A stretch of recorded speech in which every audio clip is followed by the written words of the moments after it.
This is my short tutorial on how to use the text tool in Photoshop and in Premiere. Bit of a pain, the text tool. It's obviously very good, but it's just not the easiest things to use.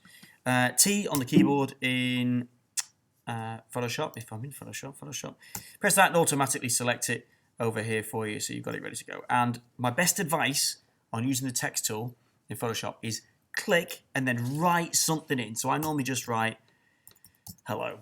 Okay, and often you go, but I can't see it, where's it gone? It's just a pain to get going. So the best thing is type something in, okay? You'll notice in your layer window, it pops up as a separate layer, so you can switch it on, switch it off. Okay, and you can see whatever you type normally. You can rename it, double click in there, you can rename it. And then what you do is you double click the T, give that a double click, and it highlights the text. Once it's highlighted, you can then start editing it. Okay, so for example, first of all, I'm going to change the size. Type in 200. Okay, so immediately it goes bigger. Let's just, for the purpose of the video, make it a lot bigger. Okay, again, if I was to click off and just click on the background layer and I wanted to edit this again, I double click it. The T, it's highlighted again. Once it's highlighted, I can then start changing fonts, which is great. You can also just click in the font thing and just press down and go through them, which can be easier. Oh, there's some terrible fonts in there, isn't there? Get yourself on movie fonts. Get something a bit more exciting. Oh dear. Right, well, let's stick with that for today. Okay, and obviously change that, and all that sort of stuff all across the top up here. Now, this is where it gets a bit more exciting. This black box over here, if you click on that, you'll get your color picker, and you can then choose what color you want your text to be. You can move the slider up and down here. Me, obviously not being the world's best when it comes to color, being colorblind. You can also use the pipette, great name, to click on the actual image to choose the color that you're after as well. So if there's something from the image that you might want, that can be quite a handy way of choosing it as well. Let's just pick a obvious one for now. White will do fine. Also, you've got this little T here with a curved arrow underneath. So when you click on that, you can then start messing around. I think it needs to be highlighted first. You double click it, double click the T, click on that curved arrow with the T, and then you can change it from arc, fish, wave, whatever it is. When you go into each one, you can then obviously control it as to how much you want it to be as crazy or as wacky as you like. It's worth having a quick play around. Some are good, some are terrible. Let's just cancel that. Just want to demonstrate the next bit. So, oh, actually, sorry, moving it. People have trouble moving the text. You click on it and suddenly you go into editing it. So if you keep the mouse away from it, so my mouse is down here, I can click and, oh, hello. I'm on auto select layer, turn that off.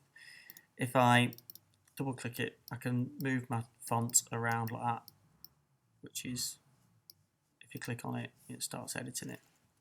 So, another little bit which is a bit of a hidden gem is you've obviously got your options across the top for editing, but also down your layer window, down here, this empty end of the layer, if you double click that, you get this window pops up, layer styles. There's some great stuff in here. So I'll just zoom in a little bit so you can see. So if I wanted a drop shadow, I just tick the box drop shadow and it adds a drop shadow. So before, after. If I want to edit the drop shadow, because currently that looks terrible, I can click on the words drop shadow and it gives me then this side over here to edit it. Okay, so I can change the angle of the drop shadow. I can change the opacity of it, the distance. Okay, I can change the spread, size. Okay, and then there's loads of other ones. Drop shadow is generally particularly good. You've got outer glow, stroke can be quite good as well to make his text stand out. So they're worth having a play with also. Hopefully that'll be quite helpful for you in Photoshop. You can always turn off any effects that you add. If you decide you don't like them, turn them off in the layer window or just turn the whole thing off if it's terrible. In Premiere, you've got your tools down here, and you've got one that T-tools, obviously for text tool. I'm then just going to click on the main video, and again, same as last time, type something in. So I'm going to type Oslo in because this is Oslo, and then once it's in, you can then start editing it. It'll be in the effects control panel over here. So you click on that. Make sure you've got the right. It's highlighted. Double click on that, and then there's all your options to go with it. So font size, change the font size, all that sort of jazz. Move it distance, all that sort of jazz. And then you can also position and scale it as well, should you wish to. Even rotate it, isn't that nice? Opacity, if you want it a bit see-through, can be quite good. If I click off it, you'll see how that's working on there. So it could look quite good. So it's a little bit easier in Premiere, and you'll also notice in the same way as Photoshop, as soon as I did that, it created a new separate section of it, which you can then move around and trim to that sort of length and chop up as well, should you wish to, and add effects and controls to it.